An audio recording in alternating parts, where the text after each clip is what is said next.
Good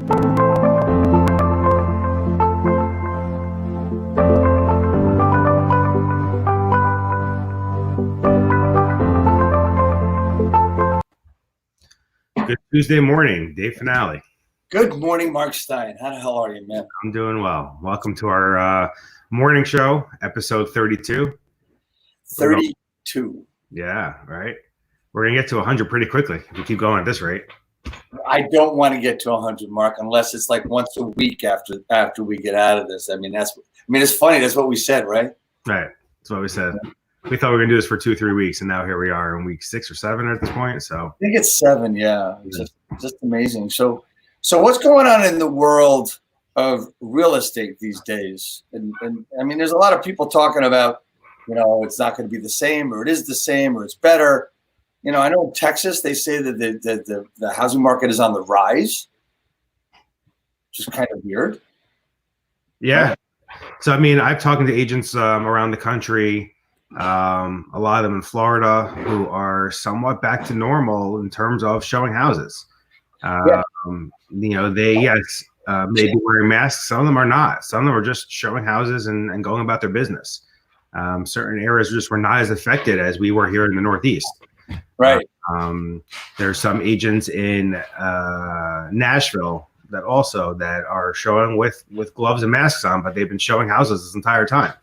So the market is really different location by location, which we always say, right? It's always a little different. It's the same business, but just how things are done differently. But a lot of agents kept things going and made it happen. So it's just interesting to see and hear, around the country.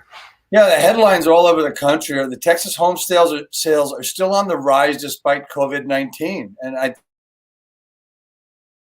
honestly, Mark, it's indicative of the real estate business, what real estate is all about. I mean, I think it's something they forgot about in 2008 after that, where real estate makes the world go round. I mean, we keep saying it. I mean, people need what are the basic needs? Food and shelter.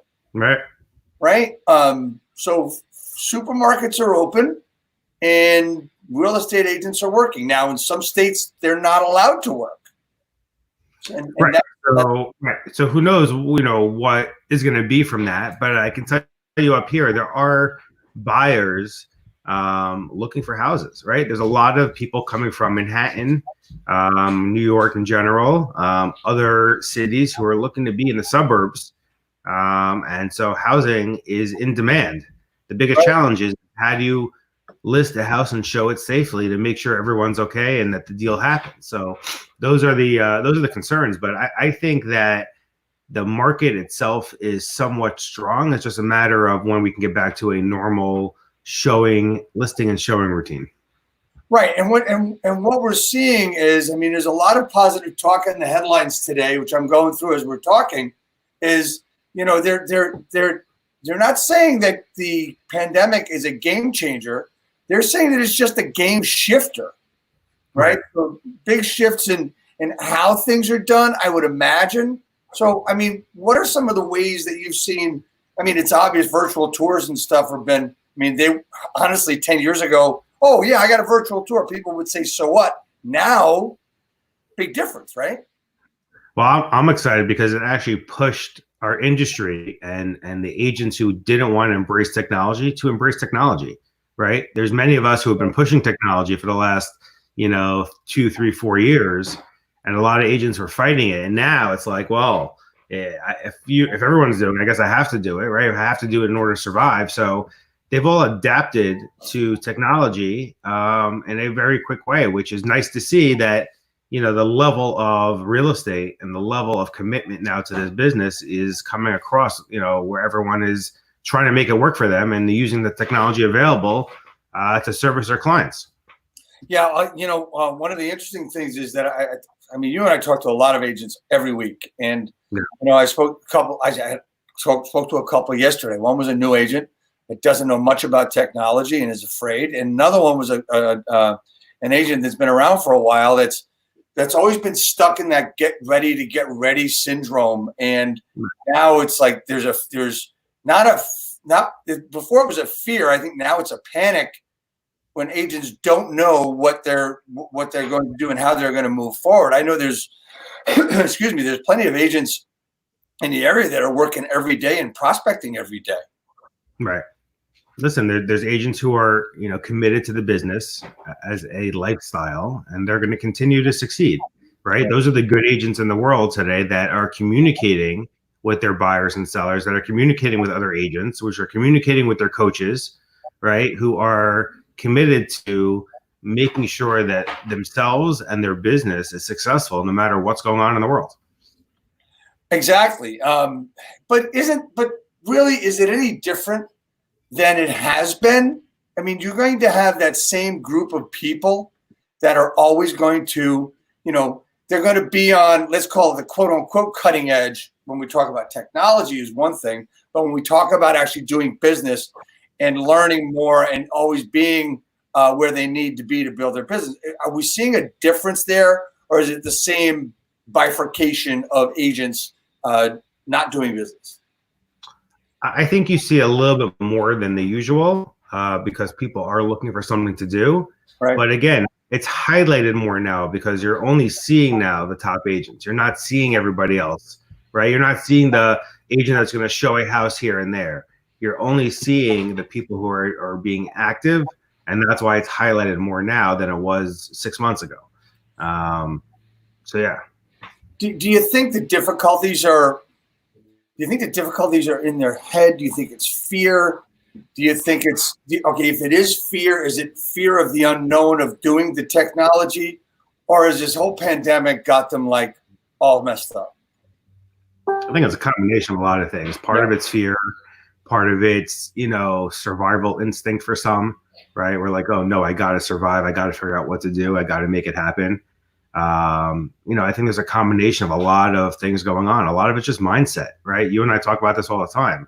Right. The people who are in the right mindset, are the ones that are going to be successful. And it may be that something all of a sudden now clicks for some, and they get themselves in the right mindset in order to be successful. Because before this, they may have just, coasted along and were able to make it work. But now you got to really be focused on what you want in order to make it happen because of everything going on. So I think there's a lot of different layers here for agents across the board. The ones that really care about the business, that really care about their clients, are the ones that are super involved right now and super successful, and making sure that they are focused, to a point every day to make sure that things get done. Right. It's hard to be focused every day, all day, with everything that's going on in the world, with the news, with the social media. Right. Even myself, I did not look at my phone last night for social media for 7-8 hours, just because there's a lot of negativity going on out there. So I just, put it down and just didn't look at it at all. And sometimes you just need to do that in order to stay focused on what you need to do. Yeah, so it's already, I want to talk about a social media shift that's happening. It's happening continuously. And that is, number one, what I noticed about, I'll use Facebook as my example. Okay. So for months and years, I've always said Facebook equals fake book, where there's a lot of things going on out there. I mean, I'm not talking about fake news, but that was there too. I'm talking about the pounding of the chests of agents and a lot of the crap that's going on out there that you'd hear about. And also people talking about lives that they wish they had. And in the beginning of this pandemic, over the past 6 weeks, I've seen that it turned more real than anything else. And I saw it turn into people helping each other. And now, as you just said, some negativity is coming back. And there's infighting, and there's fighting back and forth about what people should be doing, what people shouldn't be doing. Right. Now, that's personal. Let me talk about business, right? So in the business world, when we talk about Facebook, it's never been a better time over the past 24 months to actually advertise on Facebook, because it's cheaper. Why is it cheaper? All the big companies have pulled out. Right. And you're getting better KPIs for everything that you're doing. Mm-hmm. But here's an interesting point. A lot of agents that have relied on not doing ads, that have relied on their organic structure of what they do as posting on different social medias, they're feeling an impact based on there's so many more people on social today, because that is the way people are staying in tune with everything. So organic is really not something that people want to do. And I'm going to submit something here that might be a little different than people would think is if you've got an email list, use it. Absolutely. I mean, on Friday, we're going to have a Facebook marketer come on to tell us, what he's doing in terms of getting Facebook ads out there and showing the low cost per click and low cost per acquiring clients. So, we'll see that on Friday. But the whole social media, I mean, it changes all the time, but now even more so, right? Because you have people bored out of their minds scrolling through. I mean, just viewership on our listings on the MLS or on Zillow or on any other site that we have or syndicated to are up by 300-400%. Now, I'm not saying buyers are up 300-400, but people are looking now. People are starting to let's see what's out there. Let's see what I need. Let's see what I can get. Let's see what options are there for me and my family. And so we are getting calls, from people all over who either need a larger house or smaller house or moving away from the city because they want a backyard.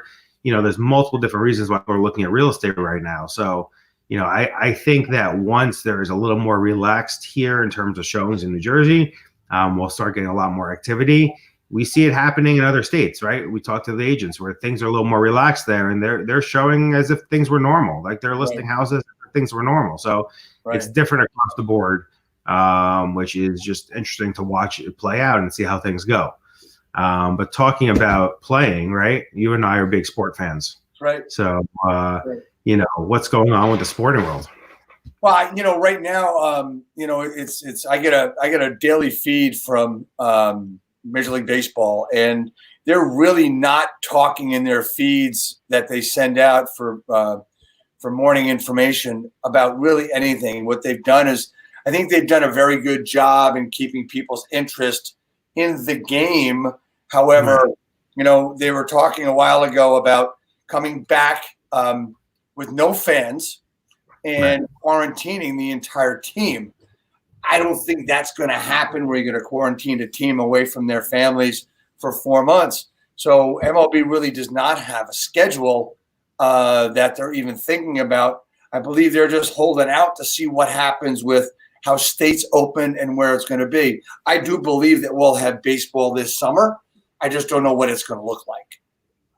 Right. So hopefully baseball gets back to playing because people would love to see games, especially throughout the day and evenings. But NBA is talking about trying to get a, rest of the season opened up, and get the teams practicing. So that they're hoping for next month. And the big news was NFL. They're considering a delay of the entire season until October 15th, right? Still having 16 games over 17 weeks and pushing the Super Bowl to February 28th. I think is what it said. So that's going to be a big deal also for football fans. But, are they going to allow fans in the stadium, in the seats, you're very close to each other, they pack in, whether the team's winning or losing, people go out for football. And they spend a lot of time to each other and a lot of time tailgating and then a lot of time in the stadium. And what's that going to look like in the fall? What's interesting is that unless they restrict it, I believe the stands will be full. And here's why. There's a lot of people out there that aren't going near anybody for a very long time. It's plain and simple. There's people that aren't going to go out to dinner for a very, very long time. There's people that aren't going to go to the movies for a very, very long time, no matter if they have the 6 feet, the whole thing, right? But I think there's just as many people, if not a heck of a lot more, that are going to be willing to take a risk. And I've talked to a lot of people over the past 2 weeks, actually 10 days, where they've said, I'm ready. I don't care. I don't care. I mean, I think I'm going to be fine. I think I had it already. That's the interesting part is once this all starts, if we don't have another surge, then that's going to bring more and more people out and back to what we would consider normal. I don't think we'll ever be, I think we'll have I think we'll normalize to a point. I don't want to say that phrase. I'll say it one more time. The new normal. I think we'll normalize to our own things. I think the real estate industry, and I'll really use that word there, normal. I think the real estate industry is going to be interesting. I think we're going to get to a normal in 6 to 18 months, what we haven't had for 20 years. Right. You know what I mean? I get that. But I mean, sports at the end of the day is what, again, this country relies on.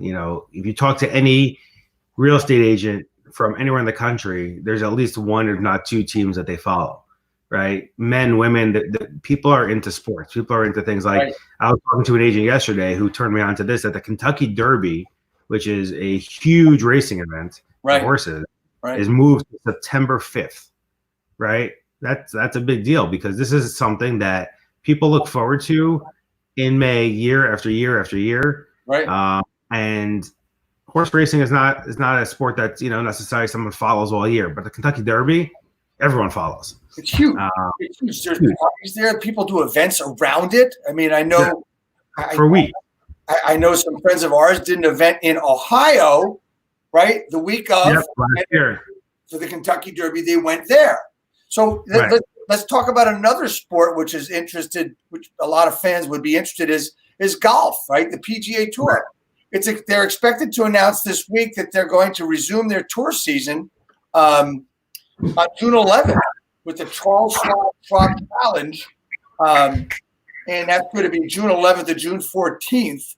So I mean, that's what they're working on. I don't know anything about the big ones. I mean, the schedule. They actually have a schedule. June 25th, the Travelers. July 2nd, Rocket Mortgage. They've got it out here. But they're planning to start, and they've got, honestly, a rescheduling of the Masters, which is scheduled for November 12th. So, everybody's. I mean, to me, that's very exciting. There was somebody yesterday on Twitter that called for New Jersey to open up its parks, so I mean, I think, and I don't have a problem with that personally.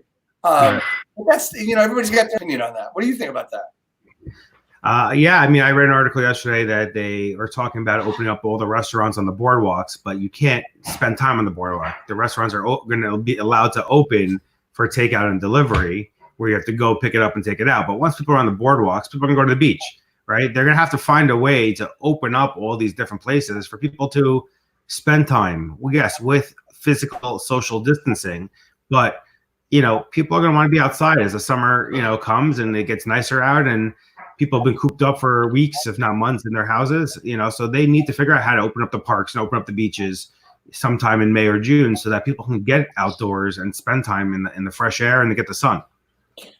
How have they opened up the beaches down in Florida? I believe they're open in Georgia and all the beaches are open. Is there any physical distancing being set up there as well? So from Florida, what I understand, there are some beaches that require physical distancing of 6 feet per family, and other places that they're just not enforcing anything, and people are just hanging out on the beach. So I think it's really who's going to enforce the social distancing and who's not. Yeah. One of the other things I wanted to talk about really quickly is college football. They're suggesting. The question is, are they going to open up colleges in the fall? Right, Boston College already announced. I think it was Boston College. They said, I'll look it up, but that they weren't going to open up until possibly the January semester. They were going to stay closed for the fall semester, as a plan, just to make sure that everyone's safe. That you know what? That's not a terrible thing, and it's not a terrible idea because there's less control in a situation like that at a college than there is anywhere else. I mean, NCAA football is talking about a 6-week practice season, and then starting, on time in August, which I don't think that's even possible. But if the NFL is talking about October 15th start, they're going to talk about a 4-week training period. So 4 weeks to training and then a couple of preseason games. So and here's the thing about sports is it would give us something else to do and give us something else to talk about. I don't know. I mean, I might even watch bowling. So, yeah, I mean, listen, sports is one of those things that people just relax to, right? Yes, they get very involved and very into their teams and winning, but it takes away from everything else going on in the world and all the craziness. And like for 2, 3, 4 hours, they can just relax and watch a game. Which I think is helpful to most Americans. So I think they really need to find a way to get professional sports back up and running, at least on TV, so people can have access to watching and following and having other discussions besides, coronavirus and how it's affecting the world and economy, and just, have some positivity in terms of conversations. I mean, I read an article yesterday that, MGM in Vegas is talking about not even opening up when they allowed them to, and just rolling out slowly, property by property, and then having only 3 people at a game table at a time, right? That's going to change the way people gamble, the way people go to restaurants there. I mean, that's what that entire city is about, right? It shows restaurants are talking about not opening up the lounges or clubs at all yet, for a long time. So, even once they open up, how is it going to affect them? The fact that they're going to allow 3 people at a table at a time is a big issue. How are they going to sanitize all the slot machines, right? So it's, you're around a lot of people in a small space. You got to figure out how to make all that work. So it's just interesting to watch every industry deal with their challenges of how to come back to a normal, line of business. Yeah, I mean, there's a lot of industries and a lot of sports that are outside, but it still requires a lot of people to be out there. I mean, even yesterday we had we heard a great talk by Robbie Andrews, an Olympic runner. You were on there, you saw that call, and it was. I mean, look at that. I mean, even running. I mean, you can't do. I mean, that's track and field. You can't even do that. I mean, there's so many sports you don't think of. I mean, all right, so maybe fencing would be one, right? Where you've got protective equipment on, right? You're sweating like crazy, right? So I mean, I don't know. I mean, sports is something that I believe we need, and I believe they should be talking about that just as much as talking about opening up restaurants. Right. And listen, most of the sports are not necessarily about that sport itself. It's about how to get all the other people who need to be there, and then the fans, how to make all that work. So, some sports like gymnastics, right? It's just usually one person on the mat at a time, or doing the bars or whatever it's going to be. But it's all the other coaches and judges and everyone in a small space in order to make that work. So that's why we're seeing the Olympics postponed an entire year, because they just couldn't figure out, how to do it safely right now. Yeah, and that makes a lot of sense. I mean, that's the one thing that you can postpone, because that's every 4 years. It's not like it's every year. And but the only thing that is difficult for some of the participants is that they might not make the team next year, or they might be, they might be on the cusp of being, older and not being able to perform to their best. So, and that's the shame about it. I mean, I remember way back when, where we boycotted the Olympics in Russia. I knew a lot of people on the Olympic team, on the Olympic fencing team, and they were heartbroken that they couldn't go, because they worked their entire lives almost to get to that point. So I mean, right there. I mean, there was an interview that they, a lot of these athletes were practicing and preparing, right, for the last 6-9 months to be at the Olympics this summer, and now they have to stay in the tip-top shape and practice for another year if they're planning on doing it, because they need to be able to be at their best. And so it's just a long time for people to have that focus and have that determination and drive in order to keep that top of the game that they're on right now. And a lot of people are going to have trouble with that. Yeah. I mean, for me, I'm out of it. I'm sorry, but I'm not gonna start my baseball career or go into Olympic fencing right now. I'm out of it. But you know what? I mean, it's heartbreaking. I mean, I feel so bad, and I'm sure a lot of people can relate to this, is high school seniors, right? Yeah. College seniors that didn't get to play their last game. We had NCAA tournament we never had. I mean, that's gone and forgotten. Well, I haven't forgotten it. So I mean, this is something that we're not going to forget. And there's going to be people in 50 years saying, I remember COVID. I remember coronavirus. There's also people in 50 years will probably start using their last package of toilet paper that they bought in 2020. Right. So very true. Very true. So let's announce what are exciting next week. We're going to have a small business week.